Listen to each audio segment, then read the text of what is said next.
हाँ, तो हम लोग पहले पार्ट में हम लोग घर तक आ गए थे, क्योंकि बोले बहुत सारा जो डिस्टर्ब बहुत सारा आवाज़ आ रहा था। मैंने वो वीडियो को वहीं बंद करके फिर नेक्स्ट पार्ट बना दिया। हाँ, चलिए हम लोग घर तक रुके हुए थे, मतलब घर से फिर शुरुआत करेंगे। चलिए घर पढ़ते हैं। घर मतलब प्लानेट। हाँ, आपको शो कर रहा होगा। चलिए घर क्या होता है। हाँ, तो बोले कि देखो कुछ खगोलीय पिंडों में अपना प्रकाश और ऊष्मा नहीं होता, मतलब कि ग्रह में कभी प्रकाश और ऊष्मा नहीं होंगे। हाँ, ये याद रख लीजिएगा, ठीक।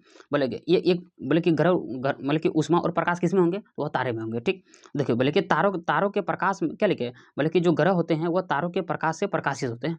क्वेश्चन आएगा कि जिसमें कि जैसे कि पृथ्वी ग्रह है, आखिर वो किससे प्रकाशित होते हैं, वह सूर्य के प्रकाश से प्रकाशित होते हैं। याद रखिए कि तारों के प्रकाश क्या लिखा, तारों के प्रकाश से प्रकाशित होते हैं कौन, ग्रह। हाँ, बात करें प्लेनेट जो शब्द है, प्लेनेट एक ग्रीक शब्द से बना। हाँ, मतलब ग्रीक भाषा से बना है। हाँ, जिसका अर्थ होता है परिभ्रमण। क्या होता है, परिभ्रमण का। यहाँ इसका बात करें चारों ओर घूमने वाला, इसलिए इसका नाम प्लेनेट रखा गया, ठीक। देखो पृथ्वी एक ग्रह है, यानी पृथ्वी एक प्लेनेट है, मतलब कि यह अपना संपूर्ण प्रकाश एवं ऊष्मा सूर्य के प्रकाश से प्राप्त करता है। ये इंपॉर्टेंट है कि पृथ्वी जो है अपना ऊष्मा और प्रकाश सूर्य से ही प्राप्त करता है। आगे बढ़ेंगे। सूर्य जो है, सूर्य पृथ्वी का सबसे नज़दीक का तारा। अगर क्वेश्चन पूछेंगे पृथ्वी का सबसे नज़दीक का तारा कौन है, तो पृथ्वी का सबसे नज़दीक का तारा आपको सूर्य नजर आएगा, ठीक। देखो देखो पृथ्वी को चंद्रमा से देखने पर वह चमकती हुई प्रतीत होती है। अगर मान के आप चंद्रमा चले जाएं और पृथ्वी को वहां से देखें तो आपको चमकता हुआ नजर आएगा, ठीक। आगे अब चंद्रमा की तरफ पढ़ लेते हैं। तो बोला कि चंद्रमा क्या है, तो चंद्रमा एक उपग्रह है। पृथ्वी क्या है, पृथ्वी एक ग्रह है। हाँ, ग्रह और उपग्रह में बस यही अंतर क्या है कि जो ग्रह होता है वह सूर्य के चारों ओर चक्कर लगाता है, ठीक। और जो चंद्रमा होता है, मतलब जो उपग्रह होता है, वह ग्रह के चारों ओर चक्कर लगाता है। हाँ, याद रख लीजिएगा। देखिए बोले कि चंद्रमा क्या है, चंद्रमा एक उपग्रह है। बोले कि यह पृथ्वी का सहचर है। सहचर मतलब कि उसी जैसा दिखता है। हाँ, बोले कि यह पृथ्वी के चारों ओर चक्कर लगाता है, मतलब कि यह पृथ्वी के चारों ओर चक्कर लगाएगा। हाँ, कई क्वेश्चन इसे दे देगा कि जो चंद्रमा है पृथ्वी के चारों ओर चक्कर लगाता है। हाँ, और दूसरा दे देगा कि जो चंद्रमा है वो सूर्य के चारों ओर चक्कर लगाता है। इसमें सही क्या होगा कि जो चंद्रमा है वो पृथ्वी के चारों ओर चक्कर लगाता है। क्यों, क्योंकि जो उपग्रह होते हैं वह ग्रह के चारों ओर चक्कर लगाते हैं। हाँ, क्योंकि पृथ्वी खुद ग्रह है। अगर अगर ये बोलता है कि सूर्य के चारों ओर, क्योंकि सूर्य ग्रह नहीं है, हाँ, वह एक तारा है। हाँ, तो उपग्रह तारा का चक्कर नहीं लगाते हैं, बल्कि वह ग्रह का चक्कर लगाते हैं। ये आप समझ गए होंगे। चलिए अब हो गया।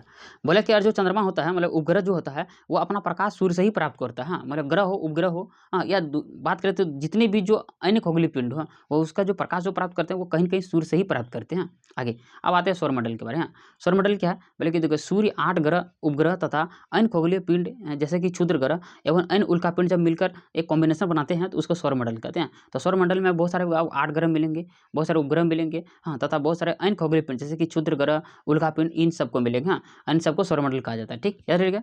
देखिए सौर परिवार के और इन सौरमंडल को जब सबको मिला दिया जाएगा तो सौर परिवार बोलेगा। परिवार का मतलब क्या है कि परिवार में जिस तरह से लार्ज फैमिली होता है, उसमें सभी नाना नानी, हाँ, चाचा चाची सब मिलकर रहता है, उसको परिवार बोलते हैं। तो उसी तरह से सौरमंडल के जब ये सभी ग्रह 8 ग्रह उपग्रह सब मिल जाएंगे तो उसे सौर परिवार के नाम से जानते हैं। चलिए आगे बढ़ते हैं। चलिए आगे, ये आपको दिख रहा होगा। अब सौर परिवार में हम लोग एक एक करके उसका आगे डीलिंग करेंगे। हाँ, तो उसी तरह से सौर परिवार में अगर मुखिया की बात करें, हाँ, तो सबसे बड़ा जो मुखिया होगा, हाँ, वो क्या होगा, वह होगा सूर्य। हाँ, सूर्य सौरमंडल का एक मुखिया, याद रख लीजिएगा। आगे अब थोड़ा सूर्य के बारे में थोड़ा नज़र दौड़ा लेते हैं। सूर्य क्या है, सूर्य सौरमंडल के केंद्र में स्थित है। मतलब कि बात करें जो सूर्य है पूरा, मतलब जितने भी सौरमंडल है उसका सेंटर पॉइंट सूर्य ही है, ठीक। ये बहुत बड़ा है। हाँ, ये बहुत बड़ा होगा। बोले कि यह अत्यधिक गर्म गैसों का बना हुआ है। हाँ, मैं इसका पॉइंट बाय पॉइंट कर देता हूँ। ये बहुत बड़ा है, देखने में बहुत बड़ा होता है। ये अत्यधिक गर्म गैसों का बना हुआ है। हाँ, ये बहुत गर्म गैसों का बना है। इसका खिंचाव बल सौरमंडल को बांधे रखता है। हाँ, बोले कि यह सौरमंडल का एकमात्र स्रोत है, मतलब ऊर्जा का एकमात्र स्रोत है। याद रख लेगा कौन, सूर्य। चलिए अब बात करें सूर्य। हाँ, दिख रहा होगा सूर्य।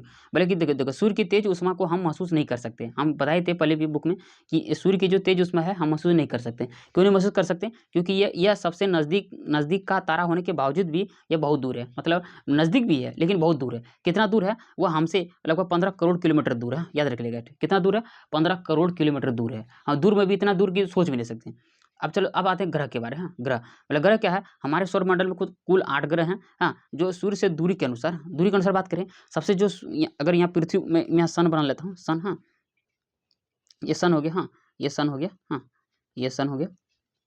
हाँ, तो बोले कि इसके बाद जितने भी ग्रह हैं इससे दूरी के अनुसार ये बढ़ते चल जाएंगे। हाँ, तो सबसे अगर नज़दीक की बात करें, सबसे नज़दीक बुध ग्रह होगा, उसके बाद दूसरा सेकंड के बाद शुक्र होगा, तीसरा बस पृथ्वी याद रखिएगा, क्योंकि एग्जाम अक्सर यहाँ से क्वेश्चन आते हैं कि सूर्य से पृथ्वी 3 नंबर में आते हैं। और उसके बाद मंगल आएगा, फिर बृहस्पति, शनि, अरुण, वरुण। हाँ, ऐसे आएगा, मतलब यूरेनस और नेपच्यून ऐसे आएंगे। याद रख लीजिएगा।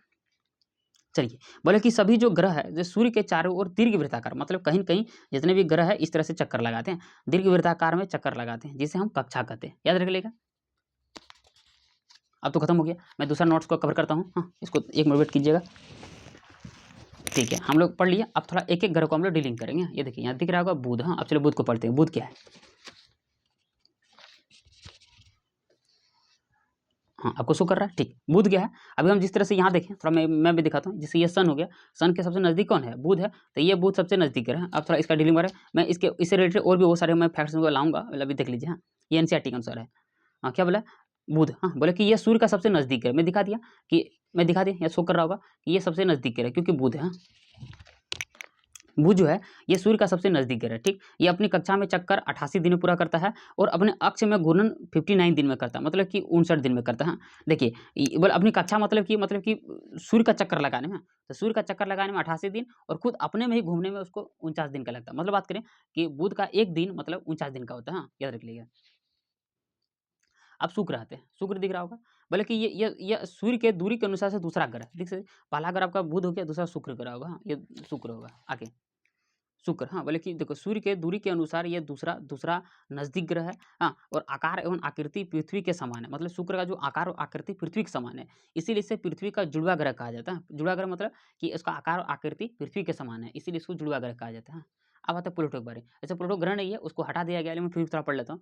बोले कि पहले इसे ग्रह माना जाता था, ठीक, लेकिन बोले कि 2006 में जब मतलब कि 2006 में, हाँ, जब प्राग में जब इसका सम्मेलन हुआ, हाँ, IAEU का, हाँ, मतलब सम्मेलन हुआ, तो 2006 से इसको ग्रह से हटाकर इसका बोना ग्रह कर दिया गया। हाँ, तो बस एग्जाम में ये होगा कि बोना ग्रह कौन-कौन है, तो बोना ग्रह ये रखेगा देखो 2003 UB 313 याद रख लीजिएगा, सिरस होगा, प्लूटो होगा, ये क्या है बोना ग्रह है। अब आते हैं अपना पृथ्वी के बारे। हाँ, पृथ्वी बोले की बात करें सूर्य से देखने में, मतलब कि पृथ्वी सूर्य से दूरी के अनुसार अगर बात करें, ये तीसरा सबसे बड़ा है। देखिए पहला होगा बुध, दूसरा शुक्र, तीसरा पृथ्वी। हाँ, ये पृथ्वी आता है, ये बहुत इंपॉर्टेंट है। ये सूर्य दिख रहा होगा, देखिए सूर्य हो गया, पहला बुध हो गया, शुक्र, पृथ्वी। हाँ, मतलब कि दूरी के अनुसार तीसरा ग्रह है कौन सा? पृथ्वी।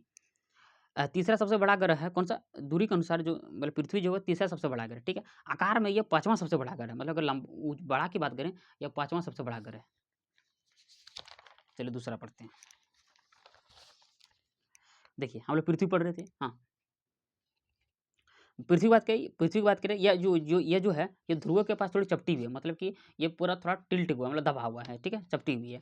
इसके आकार को भूआभा कहा जाता है, मतलब पृथ्वी के आकार को भूआभा कहा जाता है, ठीक। तो भूआभा का अर्थ होता है पृथ्वी के समान। हाँ, मतलब उसका आकार जो है वो भूआभा है और पृथ्वी के समान है, ठीक। देखो जीवन के लिए यहाँ अनुकूल परिस्थितियाँ हैं, केवल पृथ्वी पर ही पाई जाती है। टोटल 8 ग्रह में केवल पृथ्वी एक ऐसा ग्रह है जहाँ पे जीवन पाई जाती है, ठीक है। देखो पृथ्वी न तो अधिक गर्म है और न ही ठंडी है, ठीक है, ताकि यहाँ जितने भी जीव है ये वैसे रह सकते हैं, ठीक है। यहाँ पानी और वायु की उपस्थिति है, बहुत सारे ग्रह में पानी और वायु ही नहीं है। और पता है मानव को जिंदा रहने के लिए, या मानव के या जितने भी जीव जंतु है उसको जिंदा रहने के लिए कहीं न कहीं पानी और वायु उपस्थिति चाहिए, ठीक है। इसीलिए पृथ्वी में जीवन संभव कर रहा है, ठीक है।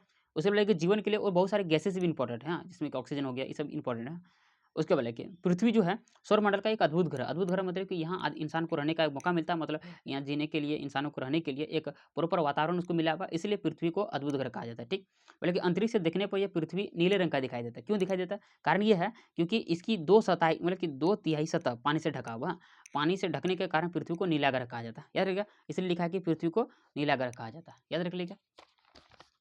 आते दूसरा, अब आज थोड़ा चंद्रमा के बारे में, याद दिख रहा होगा चंद्रमा के बारे में अपना प्राकृतिक ग्रह। हाँ, देखो पृथ्वी का एकमात्र उपग्रह है। उपग्रह मत बोलिए, इसको प्राकृतिक उपग्रह बोलिए। हाँ, मतलब कि इसको नेचर ने खुद बनाया है। हाँ, प्राकृतिक उपग्रह है, ठीक है। इसका व्यास जो है पृथ्वी के व्यास का 1/4 है। हाँ, मतलब इसका जितना भी व्यास है उसका 1/4 है। भले कि देखो चंद्रमा इतना बड़ा इसलिए प्रतीत होता है क्योंकि यह अन्य ग्रहों एवं खगोलीय पिंडों की अपेक्षा नज़दीक है। हाँ, बोले क्या कि चंद्रमा इतना बड़ा क्यों नज़र आता है? क्योंकि ये बहुत नज़दीक है।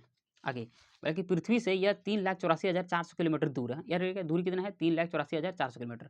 देखो पृथ्वी का चक्कर 27 जो चंद्रमा है, पृथ्वी का चक्कर 27 दिन में पूरा करता है और इसे इतने ही समय में अपने अक्ष अक्ष पर एक चक्कर पूरा करने भी उतना ही समय लगता है। मतलब कि उसका अक्ष पे चक्कर करना और अपने आप पर भी घूमना, हाँ, मतलब परिक्रमण और परिभ्रमण दोनों समान ही लगता है। हाँ, इसीलिए हम लोग अक्सर क्या करते हैं, पृथ्वी का एक ही पार्ट हमको नज़र आता है। क्वेश्चन आएगा कि चंद्रमा का अक्सर अक्सर हम लोग एक पार्ट क्यों नज़र आता है? क्योंकि चंद्रमा का परिक्रमण और परिभ्रमण काल समान होता है, मतलब एक जैसा होता है। दोनों का मान लगभग 27 दिन में ही पूरा हो जाता है, इसीलिए वो हमें समान दिखाई देता है। याद रख लीजिएगा।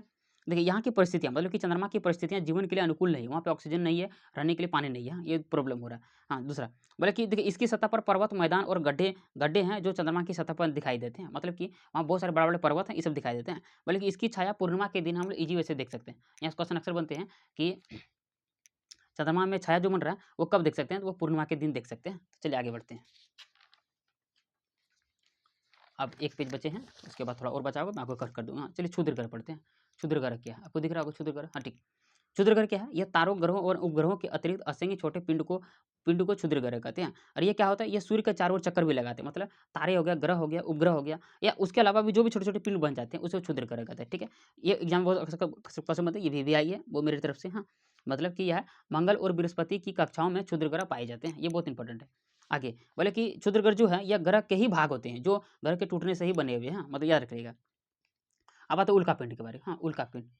उल्कापिंड बोले कि देखो देखो देखो सूर्य के चारों ओर चक्कर लगाने वाले पत्थरों के छोटे-छोटे, हाँ, पत्थरों के छोटे-छोटे टुकड़े को उल्कापिंड कहते हैं। और ये कभी-कभी पृथ्वी पर गिरने लगते हैं, हाँ, जो कभी-कभी हम लोग इसको क्या बोलते हैं, तारा टूटना, हाँ, लेकिन ये एग्ज़ैक्ट में तारा नहीं टूट रहा, ये उल्कापिंड ही टूट रहा है, हाँ। और ये बहुत बड़ा डेंजर, ये बहुत बड़ा खतरा है। डायनासोर का विनाश होने का कारण ही उल्कापिंड है, हाँ, याद रख लीजिएगा इसको।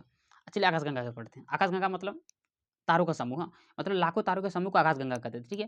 बोले कि हमारा जो सौरमंडल है, इसी आकाशगंगा का ही भाग है, ठीक? इसकी तुलना बहती हुई नदी से की गई है। आकाशगंगा की तुलना बहती हुई नदी से की गई है, ठीक? बोले कि इसमें करोड़ों तारों, बादल तथा गैसों का एक प्रणाली है, ठीक? इसलिए आकाशगंगा मिलकर ब्रह्मांड का निर्माण करते हैं। इसलिए कि जितने भी आकाशगंगा है, सब अगर मिल जाएँगे तो वो ब्रह्मांड का निर्माण करेंगे, हाँ। तो मेरा जो सेकंड मतलब कि नोट्स का जो सेकंड कॉपी था, वो मैं उसको खत्म कर चुका हूँ। अब आते हैं थर्ड कॉपी में।